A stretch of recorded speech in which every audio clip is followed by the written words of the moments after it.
이번 시간에는 우리 기출문제 따라잡기 문제를 같이 한번 풀어보도록 하겠습니다. 다음 자료를 이제 버블 정렬이요. 버블 정렬을 이제 이용해서 오름차순을 정렬한대요. 그때 이제 패스2 2회전했을 때 그때 결과는 그렇게 이제 문제가 나왔습니다. 그러면 우리가 이제 버블 정렬을 할 때는 인접한 두 개의 데이터를 서로 이제 비교해 주는 거죠. 해서 맨 처음에 이제 9하고 6하고 이제 서로 비교해서 크냐 작냐 그걸 이제 비교한 다음에 우리 이제 오름차순 정렬할 거니까 작은 거를 이제 앞에 갖다 놓으면 되겠죠. 그 다음에 그 뒤에 있는 이 두 개를 또 비교해주고 그 다음에 이 두 개를 비교하고 그 다음에 이 두 개를 비교하고 이렇게 우리가 이제 서로 인접한 그 두 개의 데이터를 서로 비교해 가면서 위치를 바꿔주는 게 우리 버블 정렬이요. 그러면 버블 정렬 한번 해보자고요. 그러면 지금처럼 이렇게 이제 데이터가 들어있을 때 맨 처음에 이 두 개의 데이터를 이제 비교하겠죠. 그러면 이 두 개의 데이터를 비교했을 때 6이 더 작아요. 지금은 우리는 이제 오름차순 정렬할 거라 작은 게 앞에 오면 되죠. 해서 요거에 이제 자료의 위치를 이제 바꿔주면 6이 맨 앞에 올 거고요. 그 다음에 이제 9가 오고 7이 오고 3이 오고 5가 오고 이렇게 이제 오겠죠.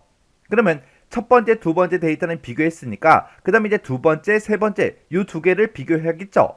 요 두 개를 비교했더니 또 7이 더 작아요. 작으니까 맨 앞에 이제 6이 오고 그 다음에 7이 오고 9가 오고 3이 오고 5가 오고 이렇게 이제 되겠죠. 그 다음에 이제 우리 세 번째 데이터랑 이제 네 번째 데이터랑 이 두 개를 비교해요. 비교했더니 3이 더 작죠. 작으니까 이제 데이터의 위치를 바꿔줘야 되겠네요. 그러면 맨 앞에 이제 6이 있고 그 다음에 7이 있고 그 다음에 3이 오고 9가 오고 5가 오고 이렇게 이제 바뀌겠죠. 그 다음에 그 뒤에 있는 거 네 번째 데이터와 다섯 번째 데이터 이 두 개의 데이터를 비교했더니 이 두 개의 위치도 우리가 이제 바꿔줘야 됩니다. 그러면 맨 처음에 이제 6, 그 다음에 7, 그 다음에 3, 그 다음에 5, 그 다음에 9요. 이렇게 해서 이제 우리가 마지막 데이터까지 싹 다 이제 비교가 끝났죠. 그러면 이게 지금 우리 1회전을 했을 때 그때 결값은 이렇게 이제 나옵니다. 우리가 이제 선택 정렬을 하게 되면 앞에서부터 이제 정렬이 되는 반면 이 버블 정렬이라는 거는 우리가 이제 한 회전을 이제 거듭할 때마다 맨 뒤에서부터 이제 정렬이 됩니다. 해서 지금 현재 제일 큰 값이 가장 큰 값이 지금 맨 뒤에 이렇게 이제 있는 거예요. 그 다음에 이제 이걸 가지고 이제 2회전 한번 해보자고요. 지금 내가 가지고 있는 그 데이터가 지금 6이라는 데이터가 있고 7이 있고 그 다음에 3이 있고 5가 있고 9가 있고 이렇게 되어 있죠. 그때 9라는 거 이게 이제 가장 큰 값이 맨 뒤로 온다 그랬어요. 그 다음에 이제 2회전 시작하자고요. 2회전 할 때도 똑같이 이 첫 번째 데이터와 두 번째 데이터를 서로 비교해요. 비교했더니 데이터를 바꿔줄 필요가 없죠. 그 다음에 두 번째 데이터와 이 세 번째 데이터를 서로 비교합니다. 비교했더니 얘네들은 이제 위치를 바꿔줘야 되겠죠. 그러면 맨 앞에 이제 6이 있을 거고 그 다음에 이제 3이 오고 7이 오고 그 다음에 5, 그 다음에 9하고 이렇게 이제 올 거예요. 그 다음에 이제 세 번째 데이터, 이제 네 번째 데이터, 요것만 이제 비교해 주면 되죠. 이렇게 이제 두 개의 데이터를 비교했더니 또 위치 값을 또 바꿔줘야 돼요. 그러면 맨 앞에 이제 6이 오고, 그 다음에 이제 3이 오고, 5가 오고, 7이 오고, 9가 있습니다. 요게 이제 2회전 했을 때는 맨 뒤에서 두 번째, 이렇게 이제 두 번째로 큰 값이 이렇게 이제 온다고요. 아까 1회전 했을 때 제일 큰 게 맨 뒤로 갔죠.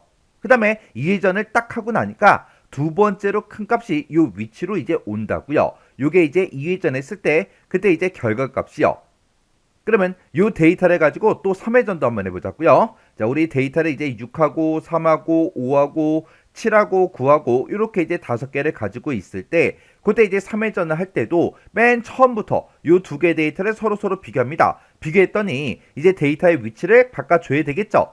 그러면 맨 앞에 이제 3이 올 거고 그 다음에 이제 6이 오고 5가 오고 7이 오고 9가 오고 이렇게요. 그 다음에 이제 우리가 두 번째 요 데이터랑 세 번째 데이터를 서로 비교해 줘야 되겠죠. 두 개를 서로 비교했더니 또 데이터의 위치를 바꿔줘야 되겠죠. 그러면 맨 앞에 이제 3이 오고 그 다음에 5가 오고 그 다음에 6이 오고 7이 오고 9가 오고 이렇게요. 요게 이제 우리 3회전을 했을 때 그때 결과값이요. 3회전을 했더니 세 번째로 큰 데이터가 맨 뒤에서 세 번째 요 위치로 이제 온 거죠. 그러면 이 데이터를 가지고 이제 또 4회전도 한번 해보자고요. 그러면 3이 있고 5가 있고 6이 있고 7이 있고 9가 있을 때 그때 이제 4회전을 할 때는 우리가 맨 앞에 있는 이 두 개의 데이터만 이제 비교해 주면 되겠죠. 이렇게 이제 두 개의 데이터를 비교했더니 데이터 바꿀 필요가 없습니다.